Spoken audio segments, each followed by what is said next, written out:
सन 1923 की बात है। हिंदुस्तान के एक छोटे से गांव बहादुरपुर में हाजी इस्माइल नाम के एक शख्स रहते थे। 50 साल की उम्र में उनकी सफेद दाढ़ी और नूरानी चेहरा देखकर लोग उन्हें बड़ी इज्जत की नजर से देखते थे। वे एक कामयाब व्यापारी थे और उनकी ईमानदारी की मिसाल दूर दूर तक दी जाती थी। लेकिन उनके दिल में एक ऐसा राज दबा हुआ था जो उन्हें हर रोज अंदर से तोड़ रहा था। शाबान का महीना अपने आखिरी दिनों में था। रमजान की खुशबू हवाओं में तैरने लगी थी। पूरे गांव में रमजान की तैयारियों का शोर मच गया था। बाजार सज गए थे। घरों में इफ्तारी के पकवानों की महक फैलने लगी थी। लेकिन हाजी इस्माइल के चेहरे पर एक अजीब सी बेचैनी छाई हुई थी। उनकी आंखों में एक ऐसा खौफ झलक रहा था जो किसी गहरे गुनाह का असर लगता था। हाजी इस्माइल के बेटे जुनैद ने अपने अब्बा में ये बदलाव देखा था। 25 साल का ये नौजवान अपनी नेकी और परहेजगारी के लिए जाना जाता था। उसने पूरा कुरान हिफ्ज किया था और 5 वक्त की नमाज में कभी नागा नहीं करता था।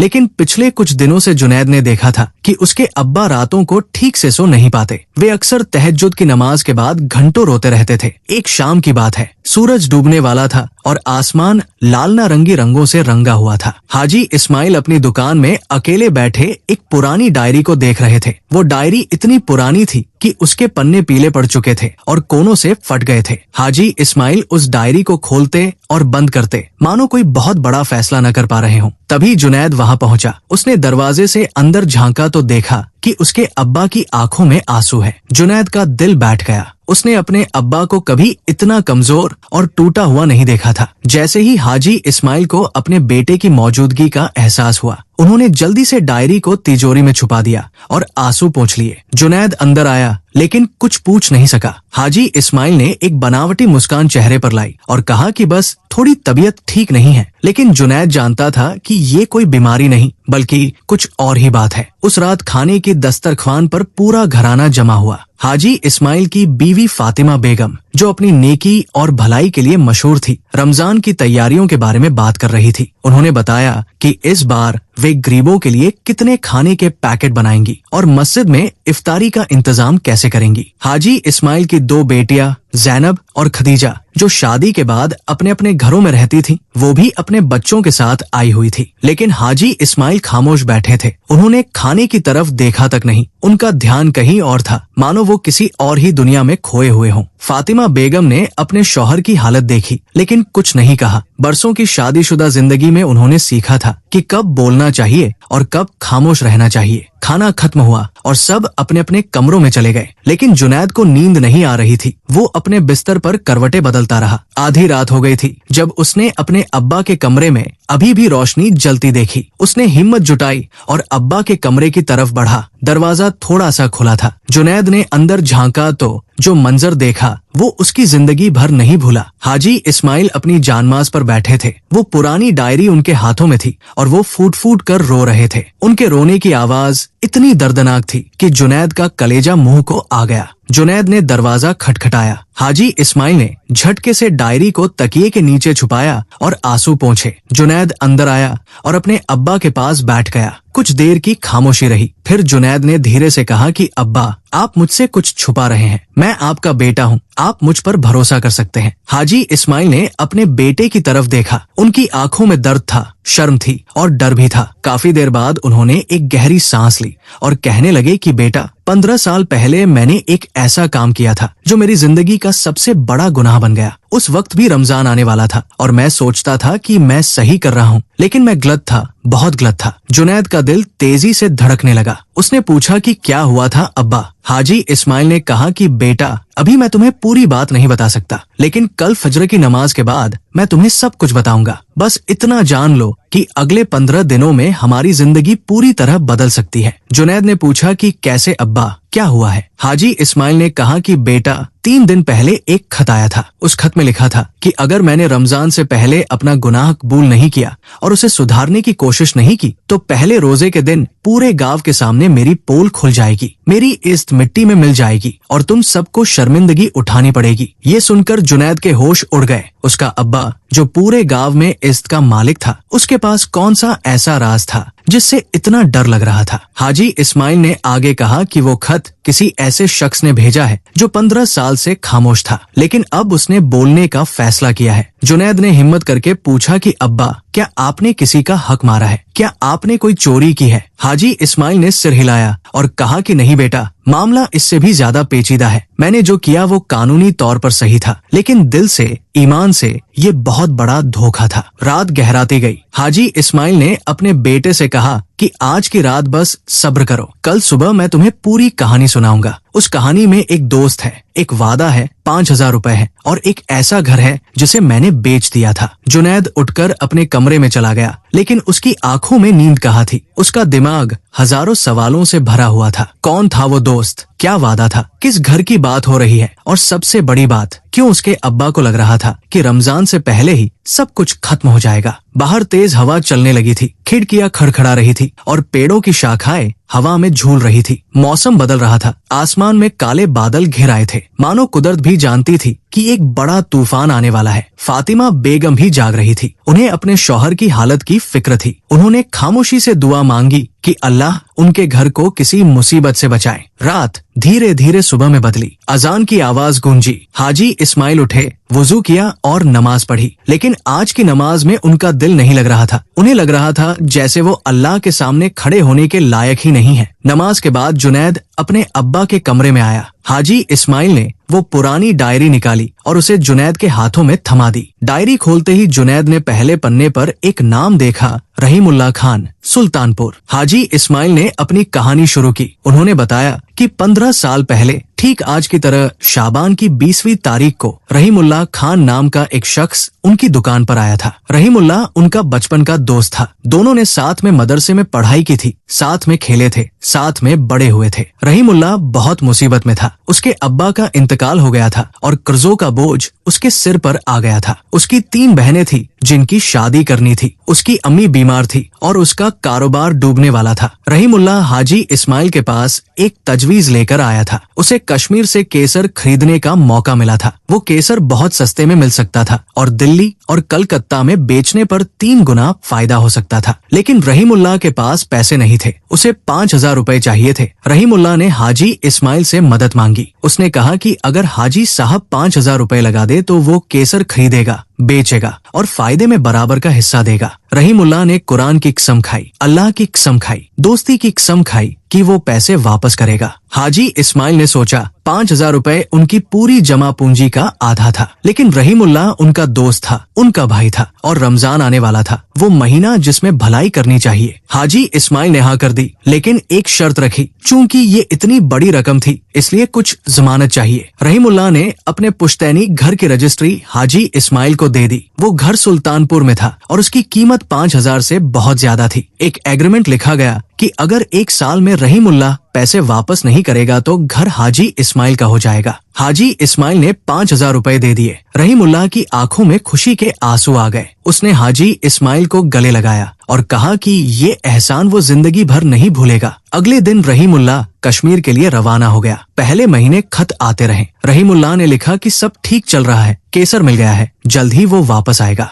फिर अचानक खत आने बंद हो गए। 2 महीने बीत गए, 3 महीने बीत गए, फिर 4, कोई खबर नहीं, कोई खत नहीं। हाजी इस्माइल परेशान हो गए। उन्होंने अपने खत भेजे, लेकिन जवाब नहीं आया। उन्होंने दूसरे व्यापारियों से पूछा, लेकिन किसी ने रहीमुल्लाह को नहीं देखा था। 1 साल गुजर गया, रहीमुल्लाह का कोई निशान नहीं मिला। हाजी इस्माइल सुल्तानपुर गए। वहाँ जाकर पता चला कि रहीमुल्लाह की अम्मी का इंतकाल हो गया था। उसकी 3 बहनों को किसी दूर के रिश्तेदार ने अपने पास रख लिया था। घर खाली पड़ा था। हाजी इस्माइल ने रहीमुल्लाह को ढूंढने की बहुत कोशिश की। उन्होंने लोगों को भेजा, तलाश करवाई, लेकिन रहीमुल्लाह जैसे हवा में गायब हो गया था। 3 साल बीत गए। हाजी इस्माइल का कारोबार 5,000 रुपए के नुकसान से डगमगा रहा था। उनके अपने बच्चे थे, अपनी जिम्मेदारियां थी और उनके पास रहीमुल्लाह के घर की रजिस्ट्री थी जो कानूनी तौर पर उनकी थी। फिर हाजी इस्माइल ने एक फैसला किया जो उनकी जिंदगी का सबसे बड़ा गुनाह बन गया। उन्होंने उस घर को कब्जे में ले लिया और फिर उसे बेच दिया। जुनैद के कानों में जैसे गड़गड़ाहट गूंज गई। उसके अब्बा ने अपने बचपन के दोस्त का घर बेच दिया था, वो घर जो रहीमुल्लाह के बाप दादा का था, जिसमें पीढ़ियों की यादें बसी थी। जुनैद का चेहरा पीला पड़ गया। उसने अपने अब्बा की तरफ देखा, लेकिन कुछ कह नहीं सका। हाजी इस्माइल की आंखों से आंसू बह रहे थे। वो अपने बेटे के सामने पूरी तरह टूट चुके थे। उन्होंने कहना जारी रखा कि उस घर को बेचकर उन्हें 12,000 रुपए मिले थे। उन पैसों से उन्होंने अपना कारोबार फिर से खड़ा किया। आज जो कुछ भी उनके पास है, ये दुकान, ये घर, ये आराम की जिंदगी, सब उस गद्दारी की कमाई है। हाजी इस्माइल ने बताया कि उन्होंने अपने आप को 1000 तरह से समझाया। उन्होंने सोचा कि रहीमुल्लाह शायद मर गया है। उन्होंने सोचा कि एग्रीमेंट के मुताबिक वो घर उनका हक था। उन्होंने सोचा कि उन्होंने 3 साल इंतजार किया, काफी कोशिश की, अब और क्या करते। लेकिन दिल जानता था सच। दिल जानता था कि रहीमुल्लाह उनका भाई था, उनका दोस्त था। वो मुसीबत में था और मदद मांगने आया था, और हाजी इस्माइल ने उस मुसीबत का फायदा उठाया। चाहे कानून कुछ भी कहे, ईमान की नजर में ये धोखा था, ये बेईमानी थी। 12 साल तक हाजी इस्माइल इस गुनाह के साथ जीते रहे। हर रमजान में जब वो रोजे रखते तो उन्हें रहीमुल्लाह का चेहरा याद आता। हर ज़कात देते वक्त, हर खैरात करते वक्त उन्हें लगता कि ये सब बेकार है, क्योंकि उनकी कमाई की बुनियाद ही गलत है। जुनैद ने हिम्मत करके पूछा कि फिर अब क्या हुआ है अब्बा? 3 दिन पहले कौन सा खत आया था? हाजी इस्माइल ने अपनी अलमारी से एक लिफाफा निकाला। लिफाफे पर कोई नाम नहीं था, कोई पता नहीं था, बस एक मुहर लगी थी जो सुल्तानपुर की डाकखाने की थी। हाजी इस्माइल ने वो खत जुनैद को दिया। जुनैद ने कांपते हाथों से खत खोला और पढ़ना शुरू किया। खत में लिखा था, हाजी इस्माइल साहब सलाम, मैं जानता हूँ कि आप 15 साल से एक राज लेकर जी रहे हैं। मैं जानता हूँ कि आपने रहीमुल्लाह खान का घर बेचकर अपना कारोबार बनाया है। मैं जानता हूँ कि हर रमजान में आपकी रूह कितनी बेचैन होती है। अब वक्त आ गया है कि आप इस गुनाह का हिसाब दें। आपके पास 15 दिन है। रमजान के पहले दिन तक अगर आपने अपना गुनाह कबूल नहीं किया और माफी नहीं मांगी तो मैं पूरे गांव के सामने सच उजागर कर दूंगा। आपकी इज्जत, आपका नाम सब मिट्टी में मिल जाएगा। खत पर कोई दस्तखत नहीं था। जुनैद का दिल तेजी से धड़क रहा था। उसने पूछा कि अब्बा, ये खत किसने भेजा है? हाजी इस्माइल ने कहा कि बेटा, मुझे नहीं पता, लेकिन जो भी भेजा है वो सच जानता है और अब वो चाहता है कि मैं उस सच का सामना करूं। जुनैद ने पूछा कि क्या रहीमुल्लाह जिंदा है? क्या वो वापस आ गया है? हाजी इस्माइल ने कहा कि मुझे नहीं पता बेटा। 12 साल में मैंने हर जगह तलाश किया, लेकिन उसका कोई निशान नहीं मिला। अगर वो जिंदा होता तो क्या इतने सालों तक खामोश रहता? क्या अपनी अम्मी के जनाजे पर भी नहीं आता? क्या अपनी बहनों के हाल का पता नहीं करता? लेकिन अब ये खत आया है और ये खत कहता है कि कोई तो जानता है, कोई तो देख रहा था, कोई तो गवाह था उस पूरे वाकये का। जुनैद का दिमाग तेजी से काम कर रहा था। उसने कहा कि अब्बा, हमें पता करना होगा कि ये खत किसने भेजा है। हमें सुल्तानपुर जाना होगा, हमें रहीमुल्लाह को ढूंढना होगा, या कम से कम ये जानना होगा कि उसका क्या हुआ। हाजी इस्माइल ने कहा कि हाँ बेटा, लेकिन असली सवाल ये नहीं है कि खत किसने भेजा। असली सवाल ये है कि मैं इस गुनाह से कैसे छुटकारा पाऊं। अल्लाह के सामने मैं कैसे जवाब दूंगा? रमजान आने वाला है और मेरा दिल साफ नहीं है। जुनैद ने अपने अब्बा का हाथ पकड़ा और कहा कि अब्बा, अल्लाह बहुत मेहरबान है, अल्लाह माफ करने वाला है, लेकिन हमें पहले पता करना होगा कि रहीमुल्लाह का क्या हुआ।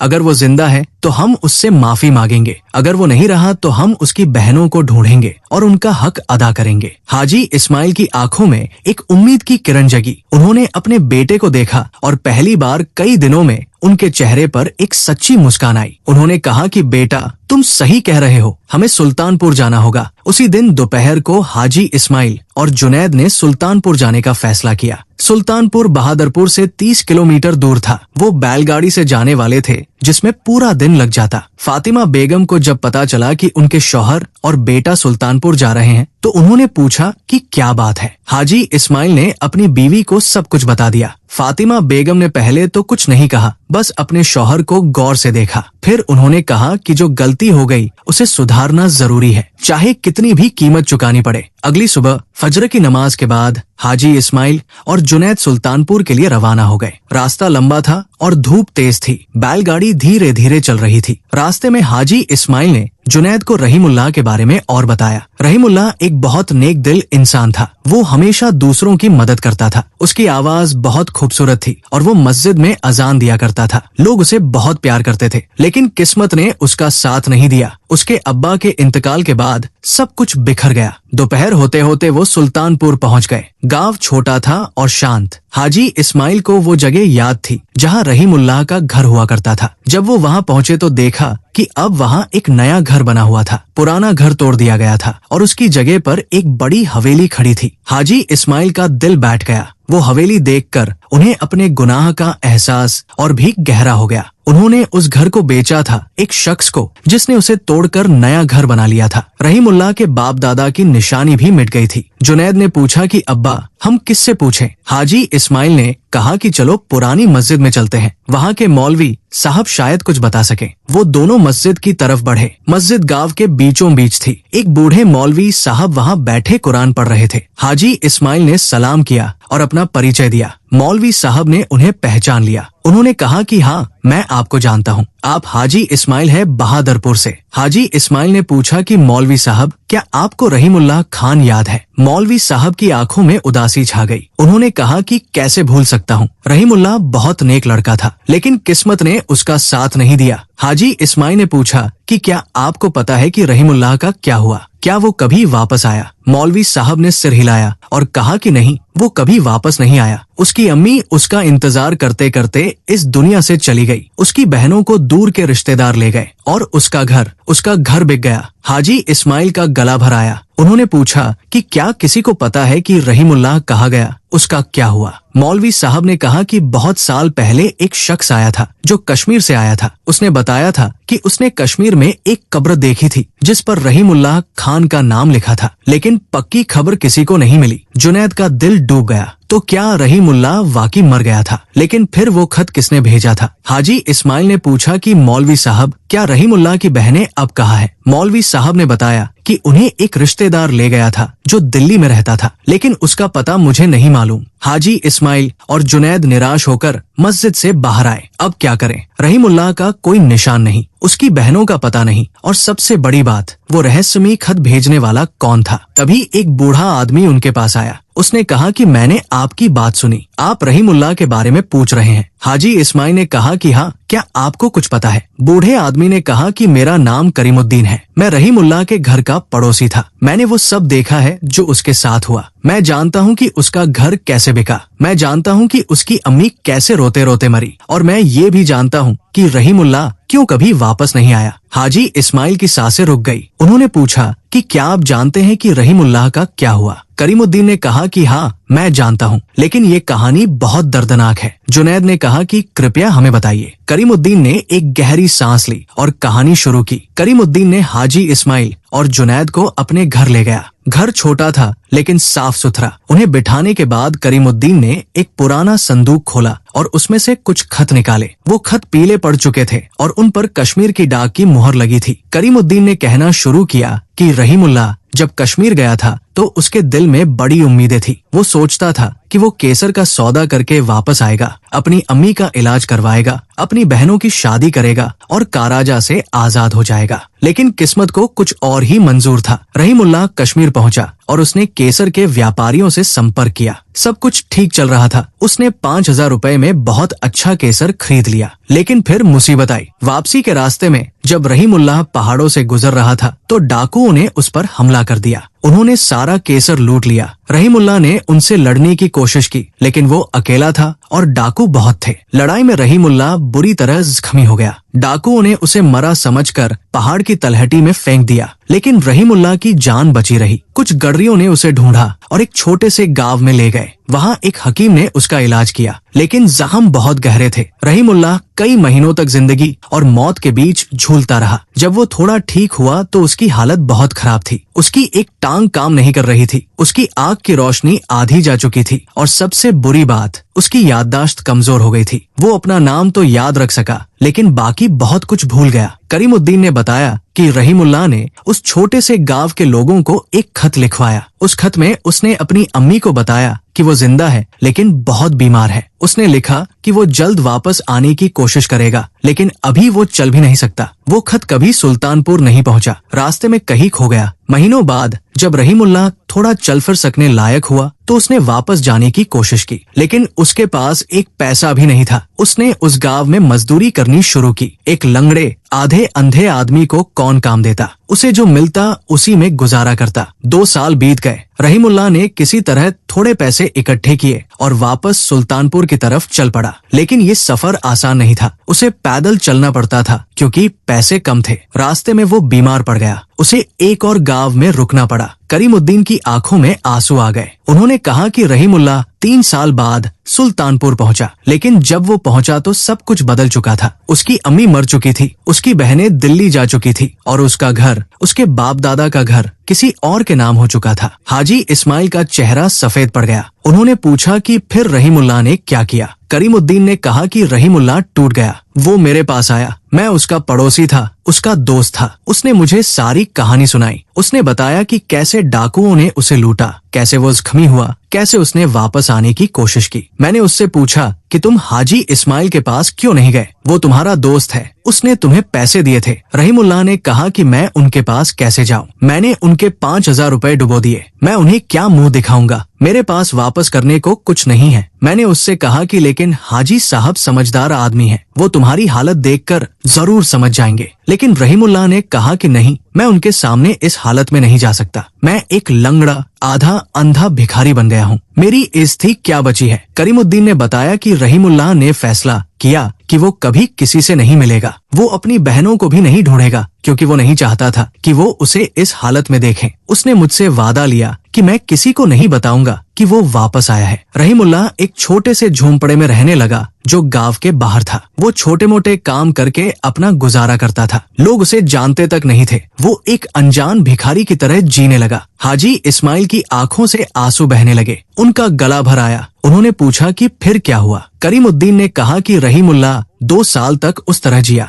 फिर एक दिन उसकी तबीयत बहुत खराब हो गई। मैंने उसे अपने घर लाया और हकीम को बुलाया, लेकिन बहुत देर हो चुकी थी। रहीमुल्लाह मरने से पहले मुझसे बोला कि करीमुद्दीन, मैं जानता हूँ कि हाजी इस्माइल ने मेरे घर को बेच दिया है। मैं जानता हूँ कि कानूनी तौर पर वो सही थे, लेकिन दिल से मैं चाहता हूँ कि वो जान ले कि मैं क्यों वापस नहीं आ सका। मैं चाहता हूँ कि वो ये जान ले कि मैंने उन्हें धोखा नहीं दिया था। मुसीबत आई थी और मैं लाचार हो गया था। रहीमुल्लाह ने मुझसे कहा कि तुम किसी को मत बताना कि मैं यहाँ था, लेकिन अगर कभी हाजी इस्माइल खुद मुझे ढूंढने आए तो उन्हें सच बता देना। उसके बाद रहीमुल्लाह ने अपनी आखिरी सांस ली। करीमुद्दीन ने बताया कि उन्होंने रहीमुल्लाह को गांव के कब्रिस्तान में दफना दिया। कब्र पर एक छोटी सी पट्टी लगाई जिस पर सिर्फ उसका नाम लिखा था। जुनैद रो रहा था। हाजी इस्माइल फर्श पर गिर पड़े। उनका पूरा बदन कांप रहा था। उन्होंने अपने सिर को जमीन पर पटका और रोने लगे। वो बोले कि या अल्लाह, मैंने क्या किया? मेरे दोस्त ने मुझे धोखा नहीं दिया था। वो मुसीबत में था।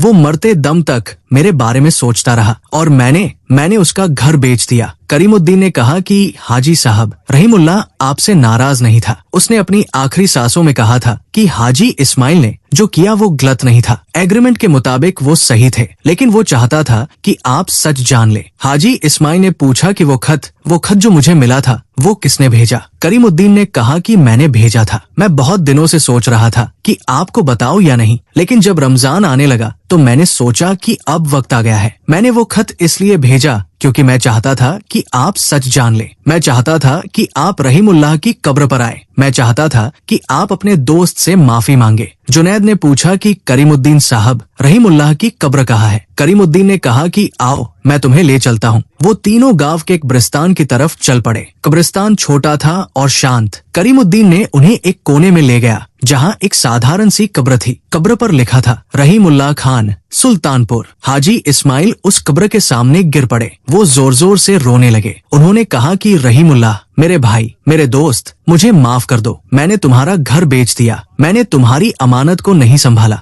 मैं तुम्हारे भरोसे पर खरा नहीं उतरा। जुनैद भी अपने अब्बा के पास बैठ गया। वो भी रो रहा था। करीमुद्दीन खामोशी से खड़े थे और दुआएं पढ़ रहे थे। कुछ देर बाद हाजी इस्माइल ने अपने आप को संभाला। उन्होंने करीमुद्दीन से पूछा कि क्या आपको पता है कि रहीमुल्लाह की बहनें कहाँ हैं? करीमुद्दीन ने कहा कि हाँ, मुझे पता है। वो दिल्ली में है। उनका पता मेरे पास है। हाजी इस्माइल ने कहा कि मुझे वो पता दे दीजिए। मुझे उनसे मिलना है। मुझे उनका हक अदा करना है। करीमुद्दीन ने घर जाकर एक कागज पर पता लिख दिया। हाजी इस्माइल ने वो पता लिया और करीमुद्दीन का शुक्रिया अदा किया। उन्होंने कहा कि आपने बहुत बड़ा काम किया है। आपने मुझे सच बताया। अब मैं जानता हूँ कि मुझे क्या करना है। वो दोनों सुल्तानपुर से वापस बहादुरपुर की तरफ चल पड़े। रास्ते भर हाजी इस्माइल खामोश रहे। जुनैद समझ गया कि उसके अब्बा के दिल में तूफान मचा हुआ है। जब वो घर पहुंचे तो रात हो चुकी थी। फातिमा बेगम दरवाजे पर खड़ी इंतजार कर रही थी। उन्होंने अपने शौहर की हालत देखी तो समझ गई कि कुछ बहुत बड़ा हुआ है। उस रात हाजी इस्माइल ने फातिमा बेगम को सब कुछ बताया, रहीमुल्लाह की मुसीबत, उसकी वापसी, उसकी मौत, सब कुछ। फातिमा बेगम ने खामोशी से सुना और फिर कहा कि अब हमें क्या करना चाहिए। हाजी इस्माइल ने कहा कि हमें दिल्ली जाना होगा, हमें रहीमुल्लाह की बहनों से मिलना होगा और हमें उन्हें वो सब कुछ देना होगा जो उनका हक है। अगले दिन सुबह हाजी इस्माइल ने एक बड़ा फैसला किया। उन्होंने अपनी दुकान का हिसाब किताब देखा, उन्होंने अपनी सारी जमा पूंजी का जायजा लिया।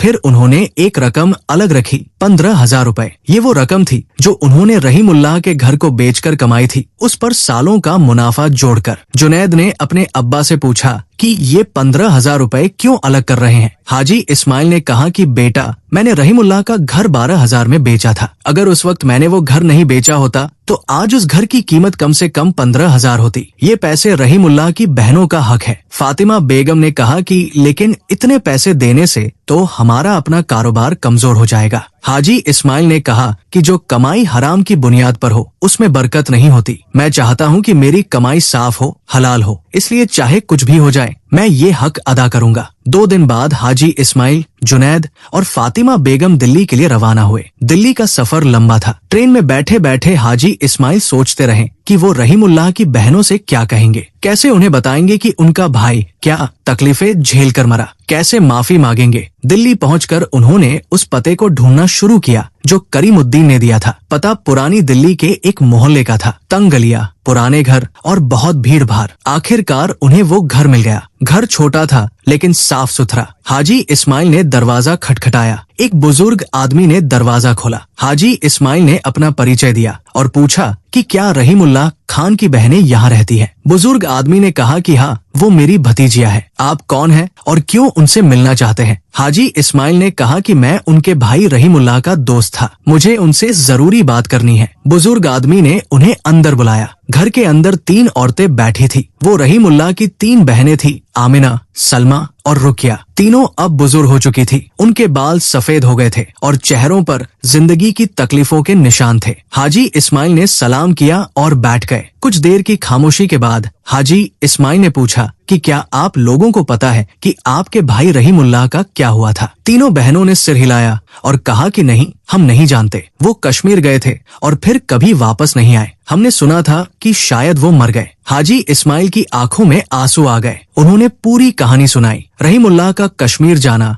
डाकुओं का हमला, उसका जख्मी होना, उसका सुल्तानपुर वापस आना और फिर उसकी मौत, सब कुछ। तीनों बहनें रोने लगी। आमिना, जो सबसे बड़ी थी, ने कहा कि हमारे भाई ने इतनी तकलीफें झेली और हमें पता तक नहीं चला। हम उसके आखिरी दिनों में उसके पास भी नहीं थे। हाजी इस्माइल ने कहा कि मुझे बहुत शर्म है। मैं तुम्हारे भाई का दोस्त था, उसने मुझ पर भरोसा किया था, लेकिन मैंने उसके घर को बेच दिया। मैंने उसकी अमानत को नहीं संभाला। सलमा ने कहा कि लेकिन हमने सुना था कि कानूनी तौर पर वो घर आपका हो गया था। हाजी इस्माइल ने कहा कि हाँ, कानूनी तौर पर सही था, लेकिन दिल से, ईमान से ये गलत था। तुम्हारे भाई ने मुझे धोखा नहीं दिया था, वो मुसीबत में था और मैं उसका इंतजार नहीं कर सका। रुकिया ने कहा कि हाजी साहब, आप यहाँ क्यों आए हैं? आप हमें ये सब क्यों बता रहे हैं? हाजी इस्माइल ने अपनी जेब से एक लिफाफा निकाला। उस लिफाफे में 15,000 रुपए थे। हाजी इस्माइल ने कहा कि ये पैसे तुम्हारे हैं, ये तुम्हारे भाई के घर की कीमत है। मैंने वो घर बेचकर अपना कारोबार बनाया, लेकिन ये तुम्हारा हक है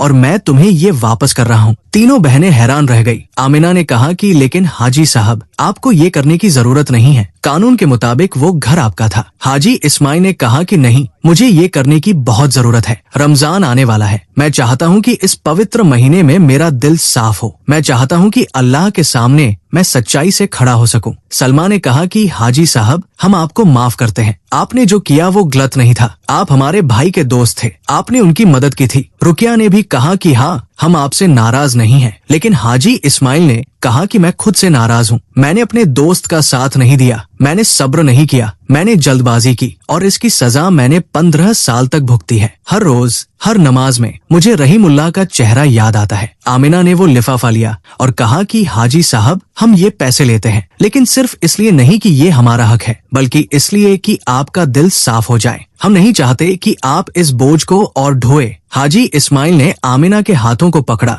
और कहा कि अल्लाह तुम्हें खुश रखे, तुमने मुझे माफ कर दिया, अब मुझे उम्मीद है कि अल्लाह भी मुझे माफ करेगा। वो लोग कुछ देर और बैठे रहे, रहीमुल्लाह की यादें साझा की, उसकी नेकियों के किस्से सुने। फिर हाजी इस्माइल ने कहा कि मैं चाहता हूँ कि आप लोग रहीमुल्लाह की कब्र पर जाएं। मैं आपको सुल्तानपुर ले जाऊंगा, आप अपने भाई से आखिरी बार मिल सकेंगी। तीनों बहनों ने हाँ कर दी। अगले दिन वो सब साथ में सुल्तानपुर के लिए निकल पड़े। रास्ते भर आमिना, सलमा और रुकिया ने अपने भाई की यादें सुनाई, कैसे वो बचपन में उनके साथ खेलता था, कैसे उसने हमेशा उनकी देखभाल की, कैसे उसने अपनी खुशियां कुर्बान करके उनकी परवरिश की। सुल्तानपुर पहुंचकर वो सीधे कब्रिस्तान गए। करीमुद्दीन भी वहां मौजूद थे। तीनों बहनों ने अपने भाई की कब्र पर फातिहा पढ़ी। वो बहुत रोई। हाजी इस्माइल और जुनैद भी साथ में दुआ करते रहे। कब्रिस्तान से बाहर आते वक्त आमिना ने हाजी इस्माइल से कहा कि हाजी साहब, आपने हमारा हक अदा कर दिया, लेकिन एक और चीज है जो हम आपसे चाहते हैं। हाजी इस्माइल ने पूछा कि क्या? आमिना ने कहा कि हम चाहते हैं कि आप हर साल रमजान में हमारे भाई की याद में कुछ गरीबों को खाना खिलाएं।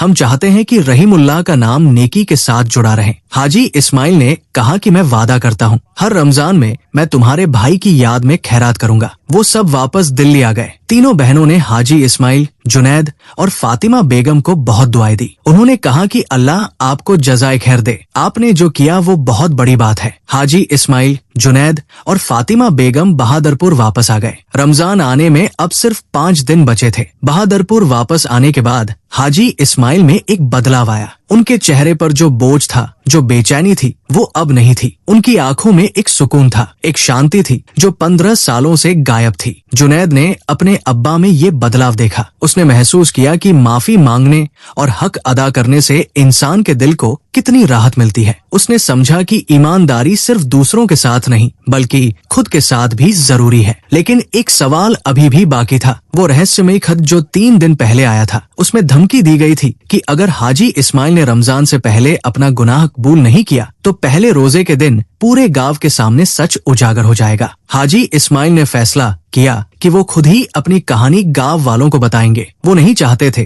कि कोई और उनकी कहानी सुनाए, वो चाहते थे कि लोग सच को उनकी जुबान से सुने। रमजान से एक दिन पहले हाजी इस्माइल ने गांव की मस्जिद में एक इज्तिमा बुलाया। उन्होंने पूरे गांव को न्योता भेजा कि मगरिब की नमाज के बाद सब मस्जिद में जमा हों। उन्हें एक अहम बात करनी है। लोग हैरान हुए, हाजी इस्माइल को कौन सी ऐसी अहम बात करनी है जिसके लिए पूरे गांव को बुलाया जा रहा है। लेकिन हाजी इस्माइल की इज्जत देखते हुए सब मस्जिद में जमा हो गए। मगरिब की नमाज के बाद मस्जिद में सैकड़ों लोग मौजूद थे। हाजी इस्माइल मिंबर पर खड़े हुए। उनके साथ जुनैद भी था। फातिमा बेगम औरतों की तरफ बैठी हुई थी। हाजी इस्माइल ने एक गहरी सांस ली और बोलना शुरू किया। उन्होंने कहा कि भाइयों और बहनों, कल से रमजान का पवित्र महीना शुरू हो रहा है। ये महीना माफी का है, तौबा का है और अपने गुनाहों से पाक होने का है। आज मैं आप सबके सामने अपना एक गुनाह कबूल करना चाहता हूँ। मस्जिद में सन्नाटा छा गया। लोग हैरानी से एक दूसरे की तरफ देखने लगे। हाजी इस्माइल को कौन सा गुनाह कबूल करना है? हाजी इस्माइल ने फिर पूरी कहानी सुनाई। रहीमुल्लाह के साथ उनकी दोस्ती, 5000 रुपए का काराजा, घर की रजिस्ट्री, रहीमुल्लाह का गायब होना और फिर 3 साल बाद घर को बेच देना, सब कुछ। फिर उन्होंने बताया कि कैसे उन्हें पता चला कि रहीमुल्लाह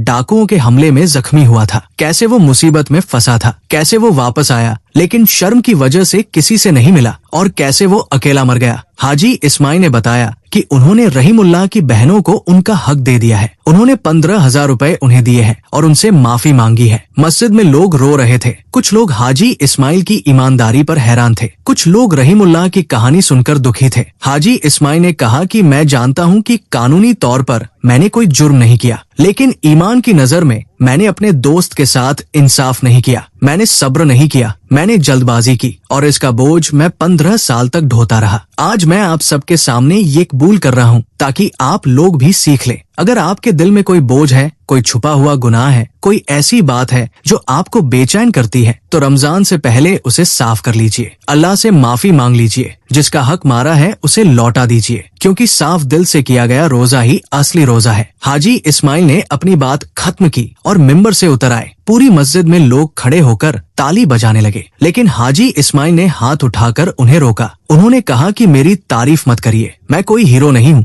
मैंने सिर्फ अपना फाराजा अदा किया है। मस्जिद के मौलवी साहब खड़े हुए और कहा कि हाजी इस्माइल ने आज हम सबको एक बड़ा सबक सिखाया है। उन्होंने हमें बताया है कि तौबा करना कितना जरूरी है, हक अदा करना कितना जरूरी है और साफ दिल से अल्लाह के सामने खड़े होना कितना जरूरी है। लोग एक एक करके हाजी इस्माइल के पास आए। कुछ ने उनसे हाथ मिलाया, कुछ ने उन्हें गले लगाया, कुछ ने दुआएं दी और कुछ ने खामोशी से अपने आंसू पोंछे। उस रात जब हाजी इस्माइल घर पहुंचे तो उन्हें ऐसा लगा जैसे उनके कंधों से एक बहुत भारी बोझ उतर गया है। वो अपनी जानमाज़ पर बैठे और तहज्जुद की नमाज पढ़ी। आज की नमाज में उनका दिल लग रहा था। आज वो अल्लाह के सामने साफ दिल से खड़े थे। अगली सुबह रमजान का पहला दिन था। पूरे गांव में रौनक थी। मस्जिदों में तरावी की तैयारियां हो रही थी। घरों में सहरी और इफ्तारी के पकवान बन रहे थे। हाजी इस्माइल ने फज्र की नमाज पढ़ी और फिर अपनी दुकान खोली, लेकिन आज उनकी दुकान में कुछ खास था। उन्होंने दुकान के बाहर एक बोर्ड लगाया जिस पर लिखा था, रहीमुल्लाह खान की याद में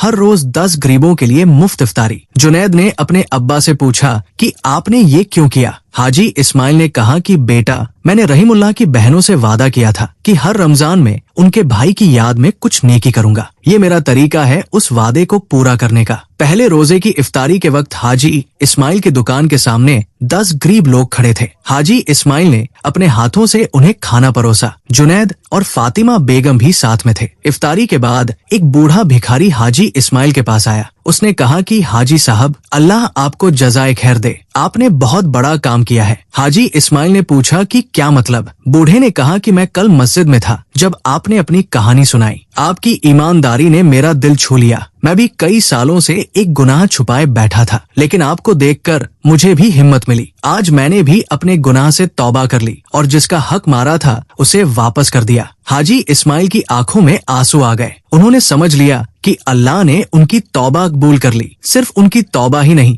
बल्कि उनकी कहानी ने और लोगों को भी सही रास्ता दिखाया। उस रमजान में हाजी इस्माइल ने पहले से ज्यादा इबादत की। उन्होंने हर रोज 10 गरीबों को खाना खिलाया। उन्होंने ज़कात दी, खैरात की और रहीमुल्लाह के लिए दुआएं मांगी। रमजान खत्म हुआ, ईद का दिन आया। पूरा गांव खुशियां मना रहा था। हाजी इस्माइल की दुकान पर भीड़ लगी हुई थी। लोग उनसे मिलने आ रहे थे, उन्हें ईद की मुबारकबाद दे रहे थे। लेकिन सबसे बड़ी खुशी हाजी इस्माइल को तब मिली जब उन्हें दिल्ली से एक खत मिला। वो खत रहीमुल्लाह की बहन आमिना ने लिखा था। खत में लिखा था, हाजी साहब, अल्लाह आपको हमेशा खुश रखे। आपने हमारे भाई की याद को जिंदा रखा, आपने उसकी कुर्बानियों को याद रखा और सबसे बड़ी बात, आपने हमें सिखाया कि गलतियों को मानना और उन्हें सुधारना ही असली ईमान है। हम आपके लिए दुआ करते हैं कि अल्लाह आपको जन्नत में हमारे भाई से मिलाए। हाजी इस्माइल ने वो खत पढ़ा और मुस्कुराए। उन्होंने जुनैद को बुलाया और कहा कि बेटा, आज मैं सच में खुश हूँ। 15 साल बाद मेरा दिल साफ हुआ है। मैंने सीखा है कि चाहे कितनी भी देर हो जाए, सच को छुपाना मुमकिन नहीं है और जब तक हम अपने गुनाहों से तौबा नहीं करेंगे, हमारा दिल कभी शांत नहीं होगा।